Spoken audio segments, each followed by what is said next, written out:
Muchas gracias, Gustavo. Muchas gracias a Conindustria por esta invitación y a todos ustedes por estar aquí.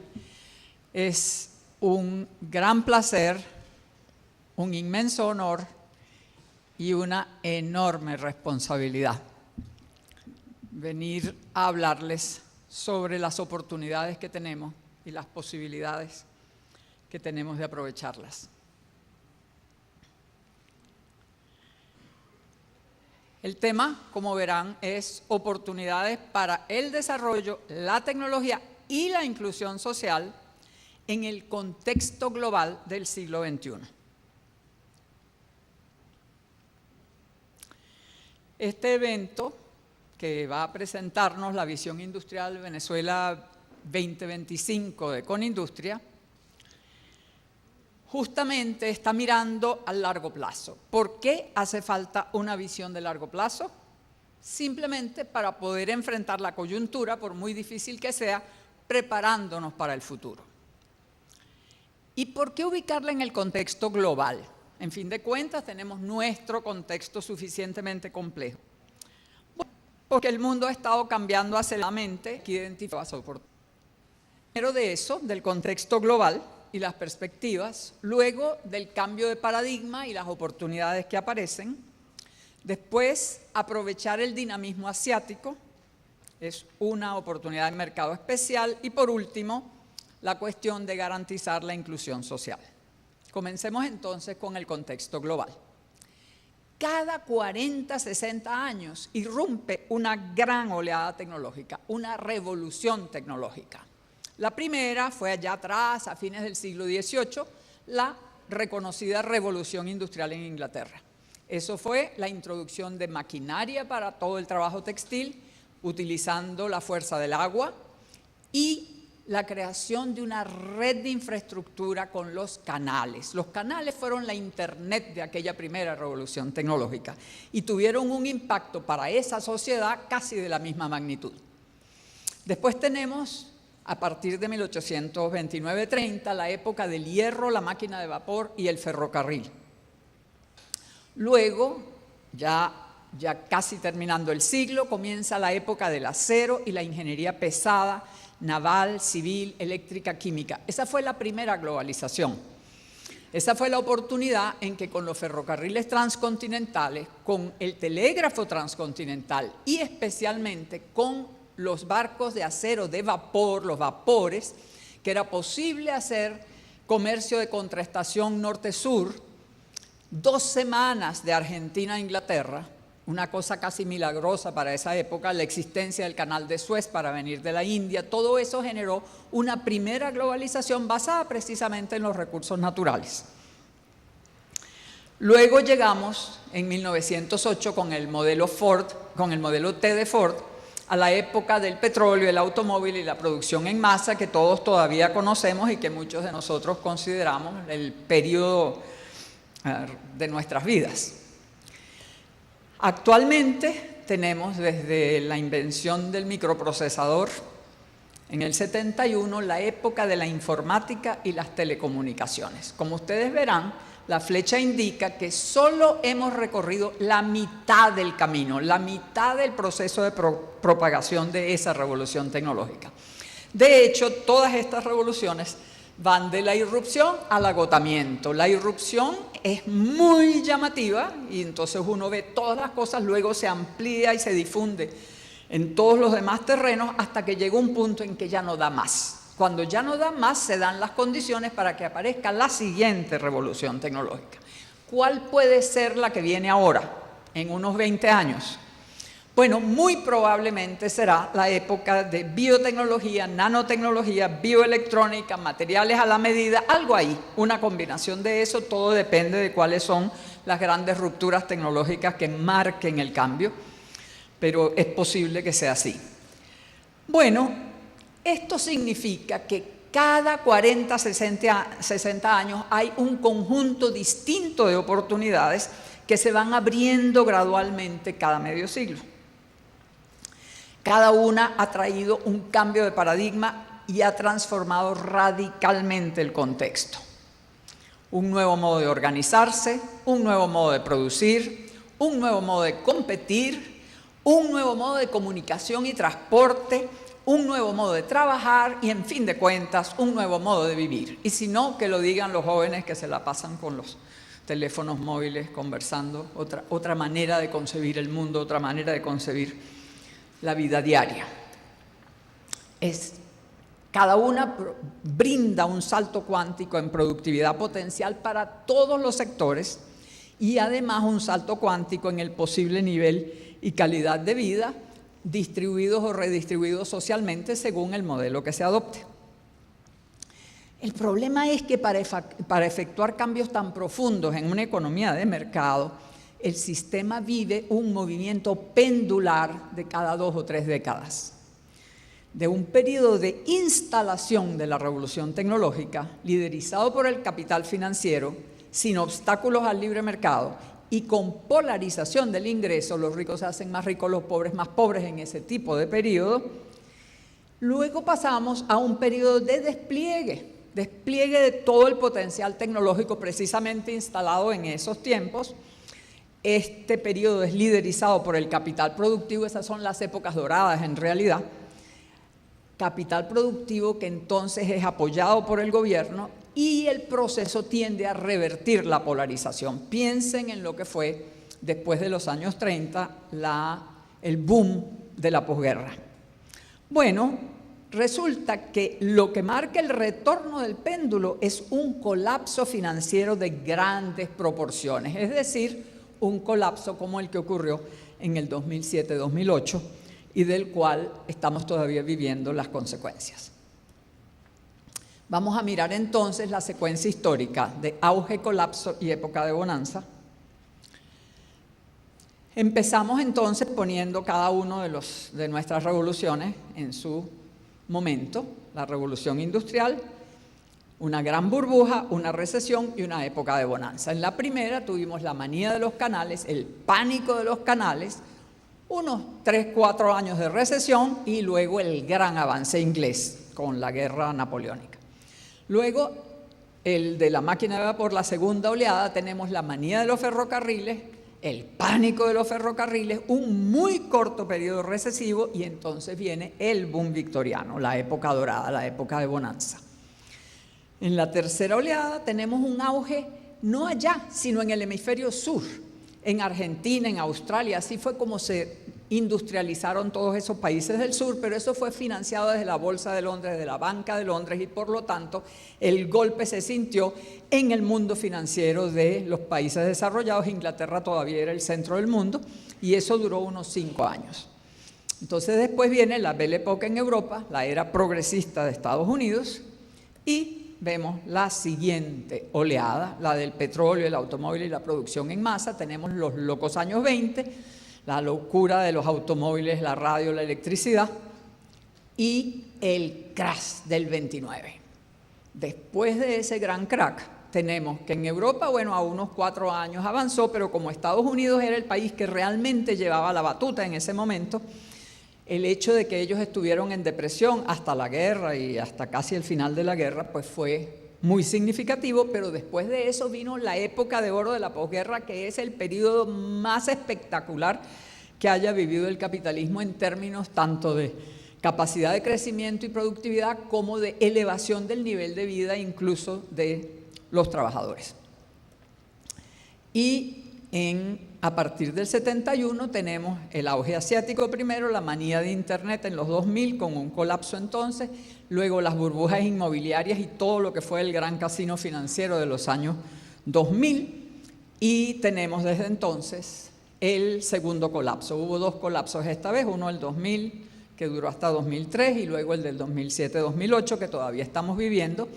Y la pregunta es si vamos a tener, como en las otras oportunidades, un gran boom por delante, el auge de la sociedad del conocimiento, un auge global y sustentable.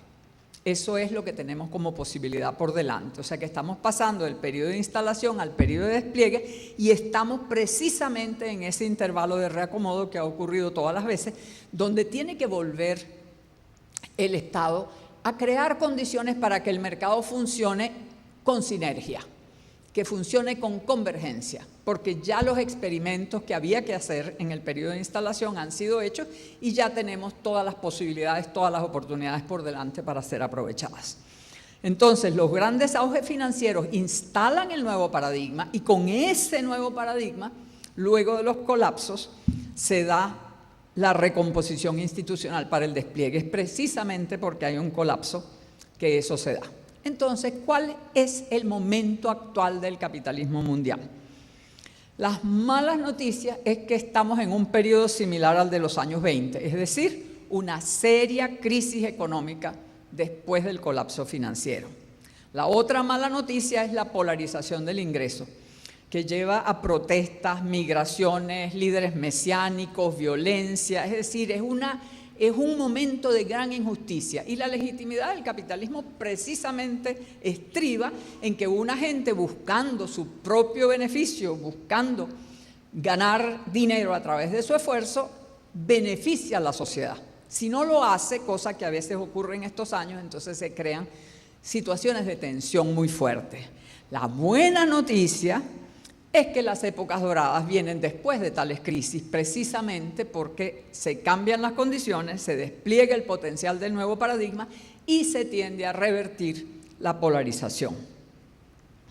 La responsabilidad social corporativa, todas esas cosas que están pasando ya son un comienzo desde el sector privado para empezar a moverse en esa dirección. En esta ocasión tenemos dos cosas que nos van a favorecer muchísimo. Uno es los altos precios de las materias primas, porque el modo como se está dando la economía mundial con la globalización genera una demanda enorme de todas las materias primas y los alimentos, y la capacidad de oferta pues simplemente le va a costar mucho estar detrás, y como todo cuesta más caro cuando uno está agregando más y más, uno está yendo más hondo si se trata de petróleo, está yendo más lejos, más profundo, más difícil si se trata de minas, o en tierras menos buenas si se trata de agricultura, etcétera, pues la probabilidad de que los próximos 20 o 30 años sean de altos precios de todo lo que es materias primas es muy, muy alta. Y la otra buena noticia son las nuevas oportunidades para dar el salto al desarrollo. Es decir, nosotros en la época de la producción en masa, es decir, en la revolución anterior, la oportunidad que tuvimos fue la sustitución de importaciones, solo el ensamblaje al final. Teníamos pocas posibilidades de dar un salto por las características, que es muy largo de discutir ahora, pero eran unas características que no nos daban la posibilidad que ahora tenemos. Entonces, de estas oportunidades es que quiero que hablemos ahora. Entonces, cambio de paradigma y oportunidades. La revolución informática y la Internet han multiplicado las posibilidades de las empresas en países en desarrollo y las de las empresas pequeñas en cualquier parte. Es decir, en el mundo de la producción en masa, las economías de escala eran indispensables para tener éxito de verdad. Usted podía tener una empresita pequeña, pero una empresita pequeña que daba pues justo más o menos, pero no una empresa verdaderamente exitosa. Ahora es posible con empresas grandes, medianas, pequeñas, pequeñísimas, cualquiera, tener éxito. ¿Por qué? Hay un acceso sin precedentes al conocimiento mundial que permite la innovación en cualquier parte. Facilidad para cooperar en redes locales y globales. Eso es para la innovación y para la producción y para cualquier otra cosa. Conexión directa con los clientes y proveedores vía Internet, no importa dónde se encuentren. Posibilidad de hacer transacciones en línea. Disponibilidad de software de apoyo técnico, por ejemplo, diseño ayudado por computadora o hacer prototipos o muchísimas cosas, dependiendo de lo que uno esté produciendo. Y claro, software administrativo también que facilita muchísimo que las cosas marchen bien. Ampliación del ámbito de los servicios en línea. Desagregación de las grandes corporaciones globales en cadenas de valor globales que justamente hacen que se ubiquen en diferentes partes del globo. Uno puede atraer la parte que uno considere que puede cumplir y puede formar parte de una cadena de valor de una corporación global y luego ir subiendo hacia posiciones más importantes, más complejas tecnológicamente a medida que uno vaya aprendiendo. Es decir, un gran conjunto, etcétera, etcétera, etcétera. Podríamos hacer una lista muchísimo más larga. Y con todo ello se ha formado una economía global con otro paradigma organizativo. El nuevo paradigma del mundo de la informática facilitó la globalización y cambió la óptima práctica. Hemos pasado de la producción en masa con petróleo barato a la producción flexible con información barata. Y producción flexible es muy importante que entendamos, porque eso significa no necesariamente poco volumen, sino que volúmenes grandes o volúmenes pequeños, muy variados, es posible producir cambiando de modelos, cambiando de cantidades, o sea, es realmente, incluso en las mayores plantas, no se está atado a producir lo mismo constantemente de productos idénticos, sino que ahora es posible, tanto en los productos manufacturados como en los servicios, tener una enorme flexibilidad y una enorme adaptabilidad. Entonces, estamos pasando de la máxima estandarización a la máxima diversidad y adaptación. Del cambio dosificado, porque costaba mucho cambiar, a la innovación constante, porque ahora es fácil innovar e introducir la innovación. Claro que eso significa que estamos pasando también de recursos humanos disciplinados a capital humano creativo. Y observen, ya no son recursos humanos como si fueran materias primas, ahora la gente entra al proceso de trabajo como capital, capaz de generar valor, es decir, el conocimiento incorporado en la persona, la experiencia incorporada en la persona, la imaginación, la creatividad, todo eso son ahora un activo de la empresa y por lo tanto esa es parte de las nuevas relaciones obrero-patronales que se han generado en todas las empresas que son exitosas en ese sentido, por ser innovadoras. Pasamos, por supuesto, entonces, en consecuencia de una pirámide de mando y control para esa disciplina, a unas redes interactivas con empoderamiento del personal, con la posibilidad de trabajar directamente y de hacer cambios en el momento. Cada una de las personas que trabaja en la empresa tiene espacio para la creatividad. Pasamos también del comercio internacional, porque las economías eran muy cerradas como economías nacionales, a la producción y el comercio globalizados, donde cada pedazo del territorio mundial ocupa diferentes espacios dentro del ámbito productivo y atrae diferentes partes de la economía de las empresas o desarrolla internamente también. De tal forma que esa globalización, fíjense, es muy importante entender que la globalización no quiere decir que todos los países se hacen iguales. La globalización quiere decir que las diferencias valen mucho y que muchas veces en un territorio uno puede intensificar esas diferencias para atraer al tipo de empresa, al tipo de inversión que uno desea y para favorecer internamente al tipo de producción o a las ventajas que uno ve como posiblemente dinamizables con ciencia, tecnología, innovación, etc. Entonces, y por último, una cosa muy importante. Los mercados eran antes de 3 niveles, grande, mediano, pequeño, lujo, regular, promedio y barato. Y así sucesivamente, precisamente porque la producción en masa, para tener ventaja, se basaba en productos idénticos. Entonces, bueno, 3 tipos de productos idénticos está bien, pero 25 no. Ahora los mercados están hipersegmentados. Ya, ahora lo vamos a discutir en detalle, se trata de una de las grandes oportunidades que se nos presentan, es la aparición de centenares de nichos en cada uno de los mercados de cualquier producto.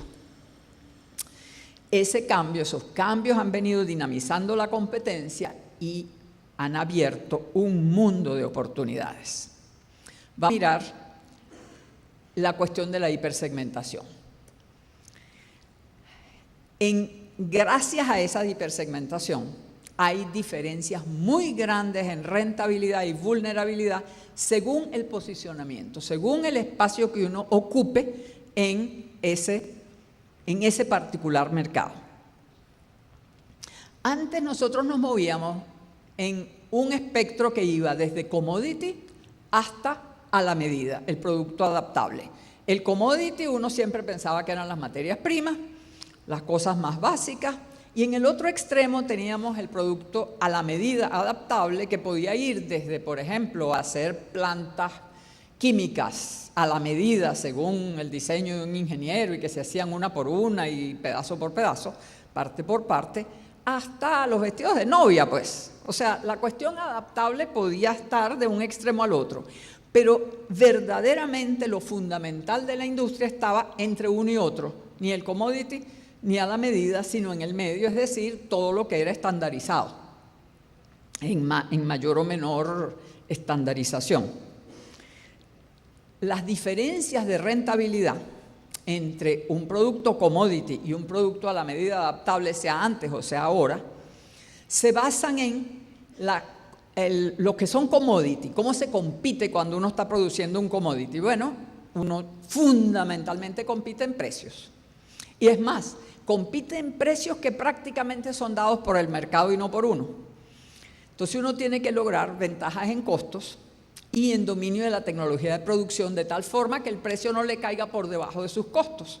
Y muchas veces los márgenes son súper delgados. Del otro lado, en la adaptabilidad, por el contrario, si uno tiene ventajas en acceso a los clientes, si uno tiene calidad muy alta, si uno tiene gran flexibilidad y respuesta rápida, ahí tiene una gran ventaja y el precio puede ser bastante más alto que lo que sería un producto no adaptable y no a la medida. Pero es que incluso uno se encuentra, por ejemplo, un plomero maravilloso que le resuelve el problema inmediatamente cada vez que viene y le cobra 4 veces más que uno malo.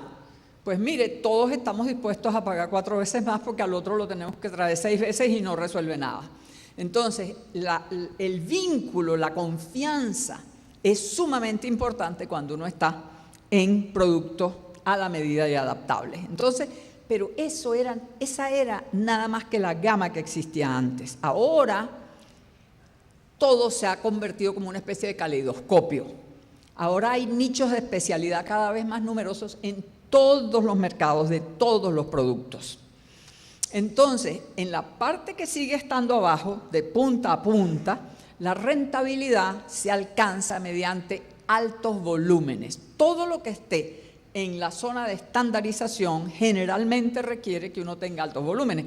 Claro, si uno está a la medida, uno tiene que poder hacer muchas cosas con muchos clientes, si no, no le da. Estos mercados están protegidos por el bajo costo, por la calidad básica y por la entrega confiable. Ahora, si nos movemos hacia arriba, estamos hablando de diferenciación tecnológica, estamos hablando de innovación, tecnología, marcas, patentes, y allí la alta rentabilidad y la baja vulnerabilidad se debe a cualidades especiales. Así es como esos mercados se protegen con marcas, con patentes, etcétera, porque tiene cosas especiales. Si uno tiene un metal que es, pero espectacularmente adaptado exactamente a lo que uno quiere producir, y le cuesta el doble que el corriente, pero resulta que uno usa 1/3 de la cantidad, porque si uno tiene una cosa específicamente diseñada prácticamente para lo que uno necesita, entonces resulta que aquel gana porque está cobrando más y uno gana porque está pagando menos en el fondo. Y el producto es más pequeño y entonces le ahorra en transporte, etcétera, etcétera, etcétera. Entonces hay una cantidad de cosas que están pasando, pero de una manera muy común cada vez más. Y si uno está pendiente del mercado en que funciona, puede empezar a ver en qué dirección están yendo esos nichos de mercado y uno quizá puede pensar en moverse hacia allá. Es muy importante que sepamos que esto se aplica a materiales, alimentos, manufacturas y servicios, y además a cada una de las actividades de la cadena de valor. O sea que estamos hablando de una multiplicación de posibilidades. Vamos a mirar algunos ejemplos de posicionamiento para que tengamos un poquito más claro de qué estamos hablando. Vamos a empezar por la esquina de abajo, el commodity, los productos básicos. ¿Qué es eso? Aluminio, trigo, carne, partes automotrices, un producto industrial pero estandarizado. Software estándar, discos duros, teléfonos celulares de los sencillitos, desktops, los computadores, ya las torres de computación son un commodity, cajeros automáticos, turismo de playa. La gente que está compitiendo en turismo de playa porque tiene una arenita, un agua, una broma, una palmera y un daiquiri, una broma, eso es fuerte la competencia en precios. Vamos a movernos ahora hacia los especiales.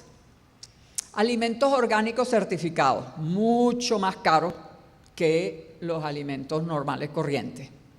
Aceros especiales, por lo que les decía antes. Combustibles limpios. El café Starbucks, ¿qué tiene de mejor? Ustedes lo han probado, muchos de ustedes, yo supongo. Igual, que a veces hasta menos bueno. Pero todo el ambiente y la marca y la cosa, entonces uno va feliz porque le están vendiendo una cosa más que solamente el café. El ron de marca, el cacao de Chuao y los chocolates venezolanos. Madera anticomején. Imagínense ustedes que pudiéramos desarrollar una madera completamente imposible de penetrar por un comején. Bueno, tremendo comercio, tremendo negocio para todo.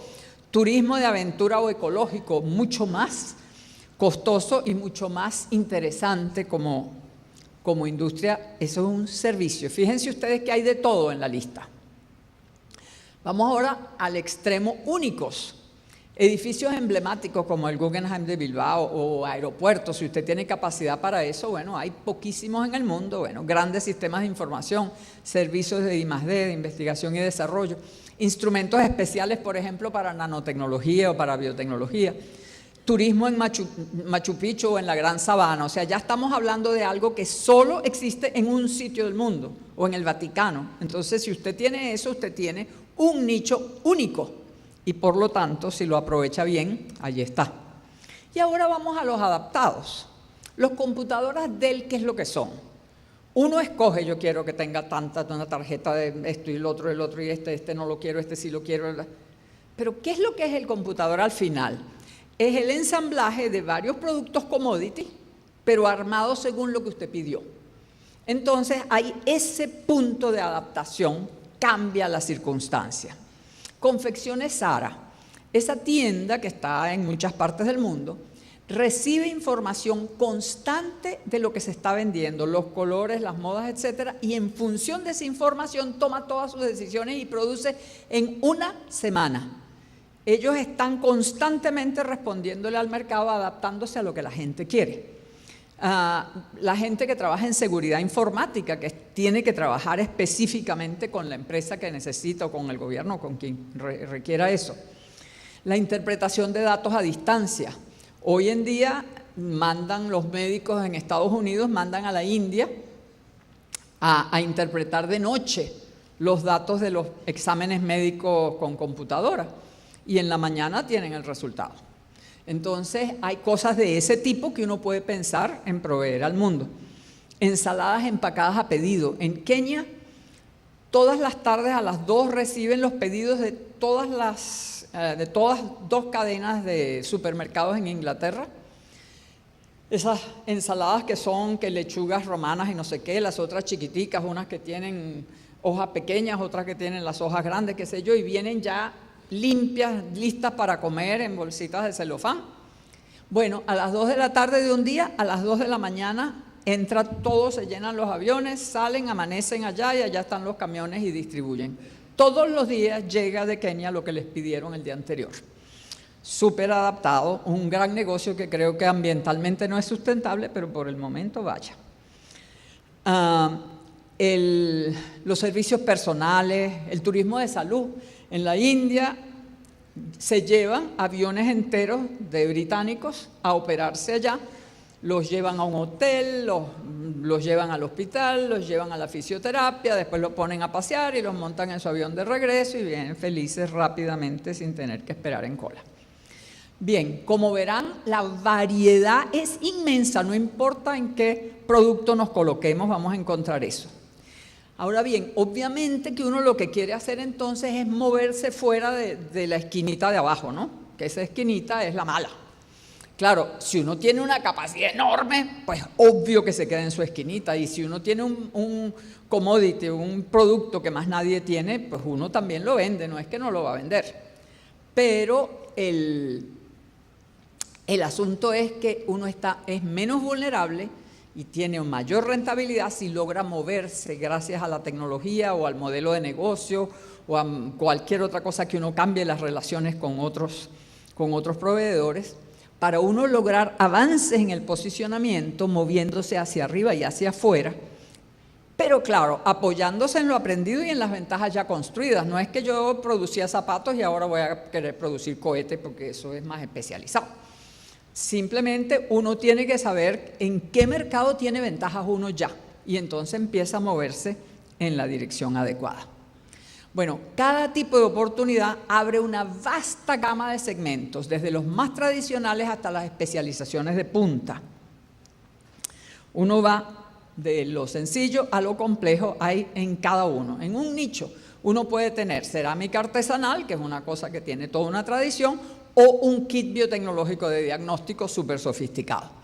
En trabajo a distancia uno puede tener los centros de llamadas, que son en realidad una cosa sumamente simple que se ofrece en los países en desarrollo, o uno puede hacer interpretación de datos geológicos, que también se hace, por cierto, en países en desarrollo con alta tecnología. El outsourcing local, uno puede tener un servicio de comida dietética para unos edificios en una zona de oficinas, de una gente de un barrio que hace eso, o un servicio de seguridad de datos sumamente sofisticado por gente con una gran calificación. Lo que llaman la glocalización, es decir, un producto que tiene ventajas locales pero que son apreciadas globalmente. Uno puede convertir un pueblito en una posada. Todo, uno es restaurante, el otro es donde duermen, el otro se siembran las lechugas y así sucesivamente. Uno puede tener algo sumamente sencillo pero muy atractivo para la gente de los países desarrollados, venirse a un pueblito de los Andes y vivir allí y recorrer. O un servicio de detección de fallas en oleoductos que es súper especializado. En protección ambiental uno puede vender frutas orgánicas que se pueden hacer con los métodos más tradicionales, o desarrollar con biotecnología bacterias para digerir derrames de petróleo, por ejemplo. Es decir, que los límites lo ponen la imaginación, el conocimiento y la información. Y claro, yo les he venido hablando de innovación todo el tiempo, y es que lo que pasa es que la innovación es ahora la base de la competitividad. Sin innovación, hoy en día, una empresa va camino de la declinación y la desaparición. El estancamiento es imposible. Ahora, como les decía antes, no se trata de cambio dosificado, sino de mejora continua. Bueno, el asunto es que tampoco se trata de innovar en forma aislada, sino que hay que generar sinergia en redes. Las empresas establecen redes de cooperación para la innovación con proveedores, con socios e incluso con sus competidores. Y cada nodo de la red eleva constantemente el aprendizaje, la disposición y la capacidad de innovar, de tal forma que cuando una empresa se descompone y empieza a darle outsourcing de ciertas cosas que no eran centrales a otras empresas, como lo hacen las grandes empresas globales cuando usan las capacidades de los países en desarrollo, logra que todos los componentes de su producto, sea un servicio, sea un producto, sean de óptima calidad y del mayor dinamismo tecnológico e innovativo, porque esas dos cosas son lo que dan dinamismo y sinergia. La capacitación interna para la innovación y la cooperación en redes. Las redes de cooperación reducen costos y maximizan resultados. Miremos entonces un poquito la cuestión de la organización en red y las muchas formas que toma. Tenemos dos tipos de redes: las redes usuario-productor a lo largo de cadenas productivas y las redes entre competidores. A lo largo de la cadena de valor tenemos acuerdos desde los insumos iniciales hasta la distribución final, y allí hay conexiones, acuerdos, contratos, etcétera, a lo largo de toda la cadena.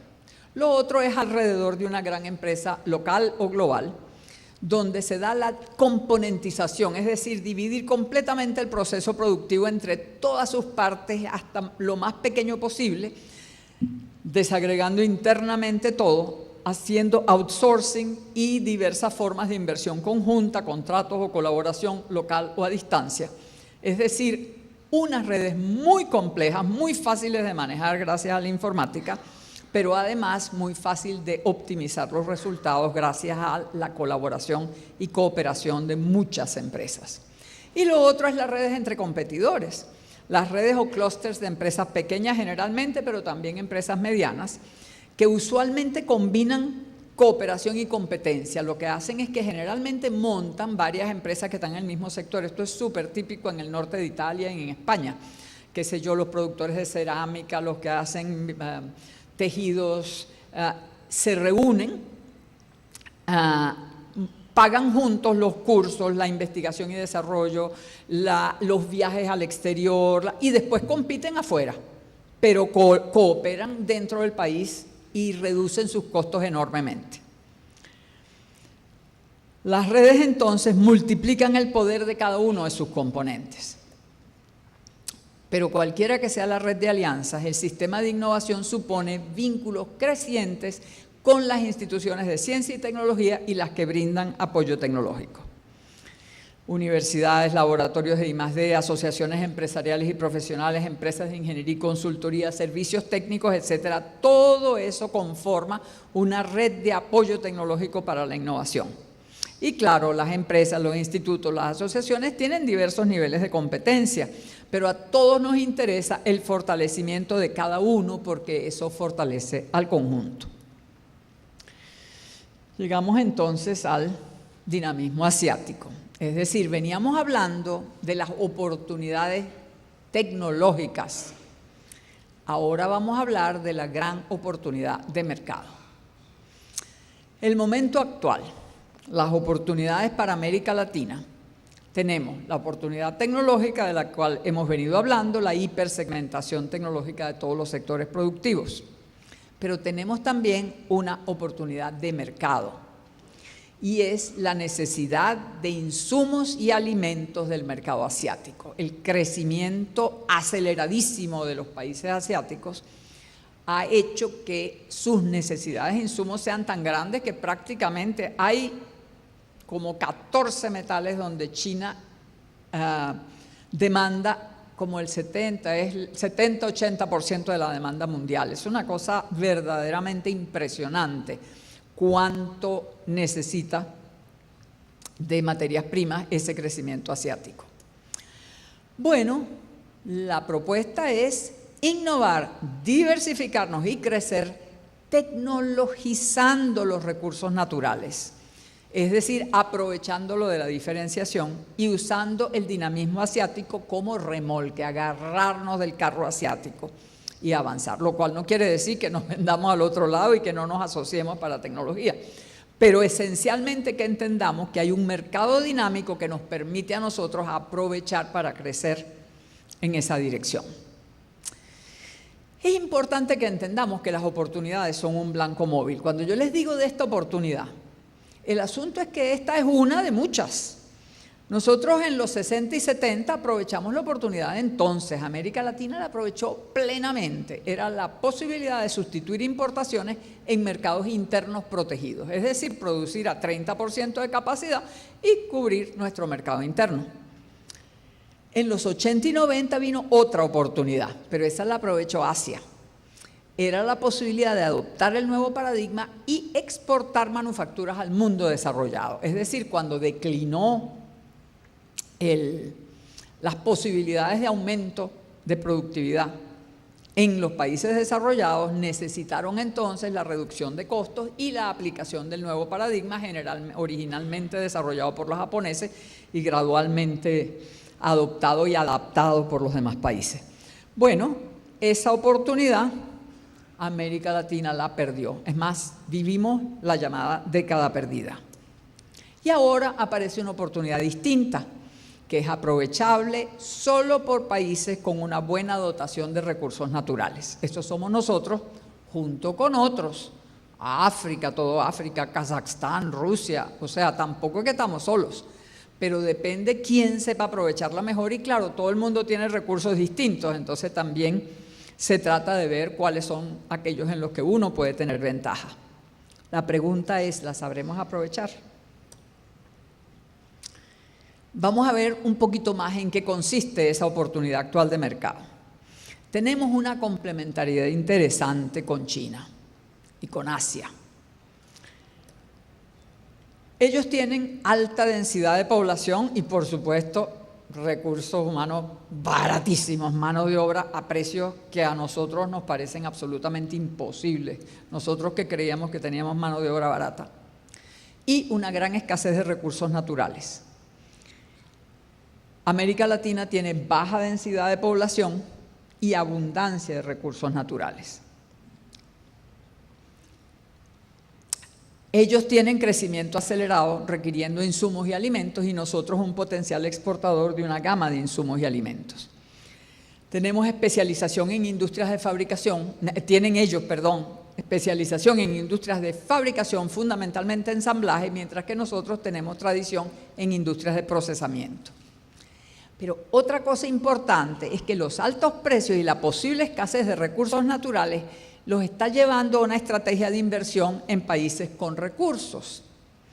Pues resulta que eso hace que esos precios permitirán invertir e innovar y la escasez favorece negociar condiciones Oriente versus Occidente. O sea que hay dos grupos de empresas que van a estar buscando los mismos recursos y nosotros podemos negociar. Es el ámbito ideal para una estrategia de suma positiva. ¿Cómo fue el salto de Asia al desarrollo? Especialización en ensamblar manufacturas masivas para el mundo, en el momento de la madurez de la producción en masa y la instalación del paradigma actual. ¿Qué hicieron ellos? Hicieron alianzas para la fabricación electrónica, eléctrica, electromecánica y textil vestido. Es decir, todo lo que se corta, se pega, se ensambla. ¿Qué podemos hacer nosotros en América Latina? Nos podemos especializar en el procesamiento de recursos naturales con alta tecnología, ahora en el despliegue del paradigma actual y cuando venga la instalación del próximo. Eso significaría alianzas y especialización en industrias de procesos, energía, materiales e insumos básicos y especiales, naturales y sintéticos, macro y nano, y en productos biológicos tradicionales y de avanzada, ecológicos y biotecnológicos según la dotación de cada país. Los recursos naturales se convertirían en el centro estructurador de las redes de innovación. Uno tiene la producción de recursos naturales y entonces trabaja hacia arriba, inversión, exploración, bienes de capital, qué sé yo, y hacia abajo los diversos procesos y también empaque, marcas, transporte, mercadeo, distribución, en todas esas cosas hay que innovar. Y luego, claro, todo eso en todos los niveles tenemos que trabajar con empresas e institutos que den equipamientos, insumos, servicios y más de investigación, desarrollo, ingeniería, etcétera. Y los altos precios permitirían financiar las inversiones requeridas. ¿Cuáles son esas industrias de proceso? Para que no se entienda que solo materias primas y sus redes de innovación. Miren, minería, metalurgia, petróleo, energía, refinación, química, petroquímica, materiales especiales, ganadería, agricultura, hidroponía, agroindustria, biotecnología, pesca, acuicultura, madera, papel, cemento, cerámica, vidrio, envases y empaques, electricidad, nanotecnología, productos básicos, especialidad, una gama inmensa.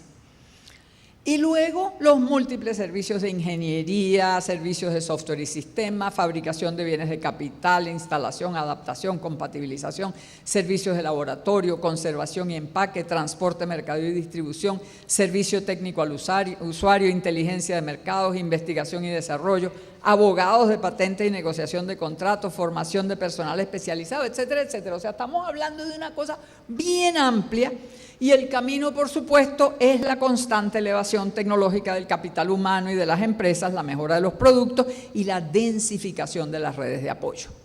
Uno de los resultados sería la dinamización del perfil de las exportaciones basadas en recursos naturales.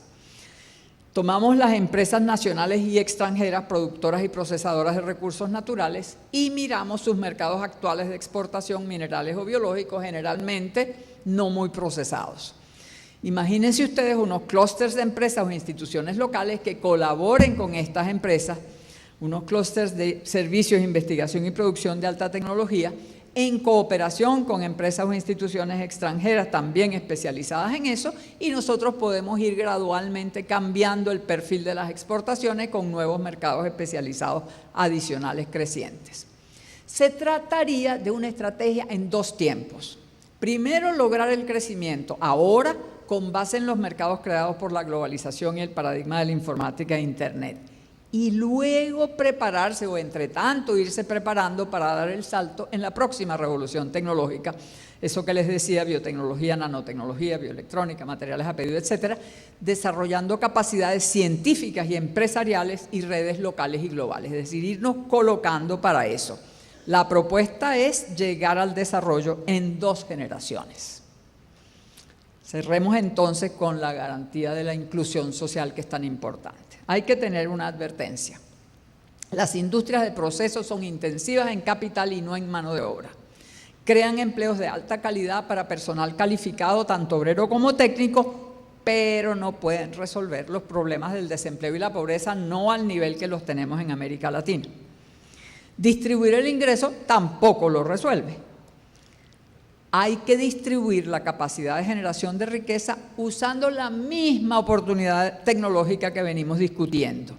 Entonces, lo que les propongo es una estrategia dual, donde vamos a perseguir 2 metas distintas y complementarias. Por un lado, el crecimiento económico y el posicionamiento global, y por el otro, pleno empleo y bienestar para todos. Son 2 modos distintos e integrados de abordarlas. Miremos cómo es el modelo de desarrollo dual integrado. Por un lado tenemos los sectores estratégicos, motores del crecimiento, que serían los que tienen que ver con las materias primas y todo lo que está a su alrededor. Y por el otro, de abajo hacia arriba, economías locales especializadas e interconectadas.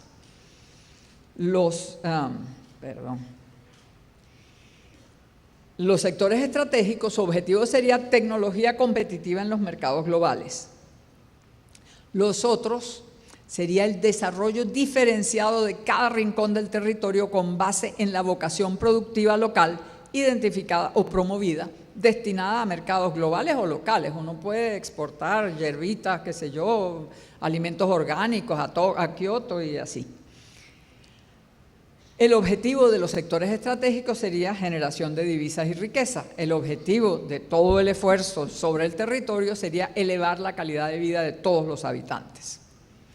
Y en el medio, el Estado activo, facilitador, regulador y promotor de iniciativas. Un marco institucional adecuado, capacitación, información, financiamiento, infraestructura, etc. Serían 2 grandes oleadas de emprendimiento e innovación. Una, creando redes de innovación alrededor de los principales recursos naturales, energéticos, mineros, agrícolas, pecuarios, forestales, marinos, etc. Y otra, promoviendo empresas a lo largo y ancho del territorio, incorporando a toda la población y aprovechando los recursos y tradiciones locales. La una sería una intensificación del dominio tecnológico y de mercado, la otra una distribución masiva de la capacidad de generación de riqueza, ambas motorizadas por educación, inversión e innovación y apoyadas en sistemas sofisticados de distribución y comercialización, preferiblemente organizados por nosotros. Una estrategia de esa naturaleza requiere enrumbar al país por un camino acordado. Esa convergencia nacional no la logra ni solo el Estado ni solo el mercado. La comprensión de la oportunidad tiene que ser adquirida por todos los agentes sociales y llegar a acuerdos sobre una dirección compartida para guiar el mercado y asegurar el futuro. Sector privado, sector público y sociedad, logrando una visión de consenso. Muchas gracias.